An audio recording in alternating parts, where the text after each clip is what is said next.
నమస్తే, నేను మీ ఈశ్వర్. ఈ6 న్యూస్కి స్వాగతం. లోక్సభలో ప్రతిపక్ష నేతగా రాహుల్ గాంధీ ఉండే అవకాశం ఉన్నట్లు తెలుస్తుంది. ప్రతిపక్ష నేతగా ఉండాలని రాహుల్ కాంగ్రెస్ నేతలు కోరుతున్నారు. మొన్నటి దాకా ప్రతిపక్ష నేతగా అధీర్ రంజన్ చౌదరి ఉన్న విషయం తెలిసిందే.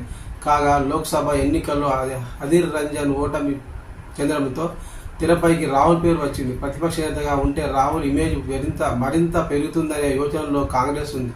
మరి దీనిపై రాహుల్ గాంధీ ఎలాంటి నిర్ణయం తీసుకుంటారనే దానిపై ఉత్కంఠ నెలకొంది. 99 సీట్లతో రెండవ పెద్ద పార్టీగా ఉంది. ప్రతిపక్ష హోదాను కాంగ్రెస్ పార్టీ సాధించింది. లోక్సభ ఎన్నికల్లో 2 స్థానాలు వయనాడ్, రామ్ బరేలీ నుంచి పోటీ చేసి బంపర్ మెజార్టీతో రాహుల్ గాంధీ గెలిచిన విషయం తెలిసిందే. భారత్ జోడో యాత్ర తర్వాత దేశంలో రాహుల్ గాంధీ ఇమేజ్ బాగా పెరిగిందని విశ్లేషకులు అంటున్నారు.